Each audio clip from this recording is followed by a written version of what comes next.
camp with a shanty attached, and she can't be disappointed. I think it'll be great. Just think how Doris can run in the grass." "Yes," put in George. "I was telling Carol down by the spring before that girl came and stopped us. I think we might have some chickens and raise eggs. Harley could do that, and Carol and I could raise flowers, and I could take 'em to town in the morning. I could work evenings." Shirley smiled. She almost felt like shouting that they agreed with her. The place seemed so beautiful, so almost heavenly to her when she thought of the close, dark quarters at home, and the summer with its heat coming on. "We couldn't keep a lodger, and we'd have that much less," said Shirley thoughtfully. "But we wouldn't have their laundry nor their room work to do," said Carol, "and I could have that much more time for the garden and chickens."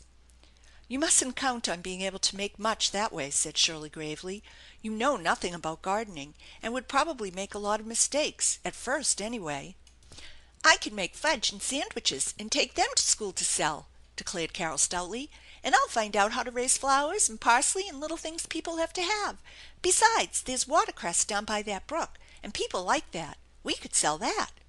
"Well, we'll see," said Shirley thoughtfully. "But you mustn't get up too many ideas yet. If we can only get moved and mother is satisfied, I guess we can get along. The rent is only $10." "Good night! That's cheap enough," said George, and drew a long whistle. Then, seeing Elizabeth approaching, he put on an indifferent air and sauntered to the dusty window at the other end of the barn. Sidney Graham appeared now and took Shirley over to the east end to ask her just where she thought would be a good place to put the partition, and did she think it would be a good thing to have another one at the other end just like it. And so they stood and planned, quite as if Shirley were ordering a $10,000 alteration put into her $10 barn. Then suddenly the girl remembered her fears, and, looking straight up into the interested face of the young man, she asked earnestly: "You are sure you are going to put in these partitions? You are not making any change on my account? Because I couldn't think of allowing you to go to any trouble or expense, you know." Her straightforward look embarrassed him. "Why, he said, growing a little flushed. "Why, you see, I hadn't been out to look things over before.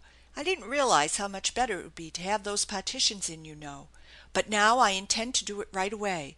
Father put the whole thing in my hands to do as I pleased. In fact, the place is mine now, and I want to put it in good shape to rent. So don't worry yourself in the least. Things won't go to rack and ruin so quickly, you know, if there is someone in the place."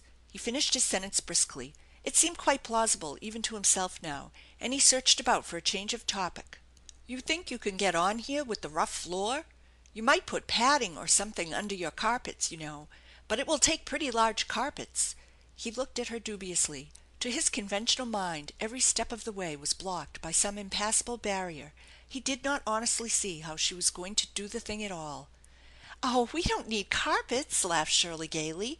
"We'll spread down a rug in front of mother's bed, and another one by the piano, and the rest will be just perfectly all right. We're not expecting to give receptions here, you know," she added mischievously. "We're only campers, and very grateful campers at that, too, to find a nice clean empty floor where we can live. The only thing that is troubling me is the cooking. I've been wondering if it will affect the insurance if we use an oil stove to cook with, or would you rather we got a wood stove and put the pipe out of one of the windows? I've seen people do that sometimes. Of course we could cook outdoors on a campfire if it was necessary, but it might be a little inconvenient rainy days." Graham gasped at the coolness with which this slip of a girl discoursed about hardships as if they were necessities to be accepted pleasantly and without a murmur. She actually would not be daunted at the idea of cooking her meals on a fire out of doors. Cooking, indeed! That was of course a question that people had to consider. It had never been a question that crossed his mind before. People cooked. How did they cook? By electricity, gas, coal, and wood fires, of course. He had never considered it a matter to be called in any way serious. But now he perceived that it was one of the first main things to be looked out for in a home. He looked down at the waiting girl with a curious mixture of wonder, admiration, and dismay in his face. "Why, of course you will need a fire and a kitchen," he said, as if those things usually grew in houses without any help, and it hadn't occurred to him before that they were not indigenous to barns. "Well, now, I hadn't thought of that. There isn't any chimney here, is there? There ought to be a chimney in every barn. It would be better for the for the hay, I should think. Keep it dry, you know, and all that sort of thing. And then I should think it might be better for the animals. I must look into that matter." "No, Mr. Graham," said Shirley decidedly, "there is no necessity for a chimney. We can perfectly well have the pipe go through a piece of tin set in the back window, if you won't object, and we can use the little oil stove when it's very hot, if that doesn't affect the insurance. We have a gas stove, of course, that we could bring, but there isn't any gas in the barn." Graham looked around blankly at the cobwebby walls, as if expecting gas jets to break forth simultaneously with his wish. "No, I suppose not," he said, "although I should think there ought to be. In a barn, you know. But I'm sure there will be no objection whatever to your using any kind of stove that will work here. This is a stone barn, you know, and I'm sure it won't affect the insurance. I'll find out and let you know." Shirley felt a trifle uneasy yet about those partitions and the low price of the rent, but somehow the young man had managed to impress her with the fact that he was under no unpleasant delusions concerning herself, and that he had the utmost respect for her. He stood looking down earnestly at her for a moment without saying a word, and then he began hesitatingly. "I wish you'd let me tell you," he said frankly, "how awfully brave you are about all this, planning to come out here in this lonely place, and not being afraid of hard work and rough floors and a barn, and even a fire out of doors." Shirley's laugh rang out and her eyes sparkled. "Why, it's the nicest thing that's happened to me in ages," she said joyously. "I can't hardly believe it's true that we can come here, that we can really afford to come to a great heavenly country place like this. I suppose of course there'll be hard things. There always are. And some of them have been just about unbearable. But even the hard things can be made fun if you try. This is going to be grand!" And she looked around triumphantly on the dusty rafters and rough stone walls with a little air of possession.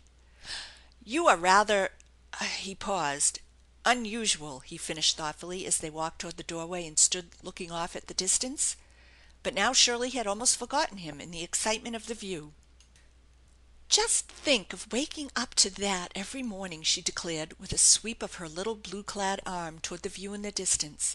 "Those purply hills, the fringe of brown and green against the horizon, that white spire nestling among those evergreens. Is that a church? Is it near enough for us to go to? Mother wouldn't want us to be too far from church." "We'll go home that way and discover," said Graham decidedly. "You'll want to get acquainted with your new neighborhood. You'll need to know how near there is a store and where your neighbors live. We'll reconnoiter a little. Are you ready to go?" "Oh, yes. I'm afraid we have kept you too long already, and we must get home about the time Carol usually comes from school, or mother will be terribly worried. Carol is never later than 4:30. "We've plenty of time," said the driver of the car, looking at his watch and smiling assurance. "Call the children and we'll take a little turn around the neighborhood before we go back." And so the little eager company were reluctantly persuaded to climb into the car again and start on their way. CHAPTER VIII.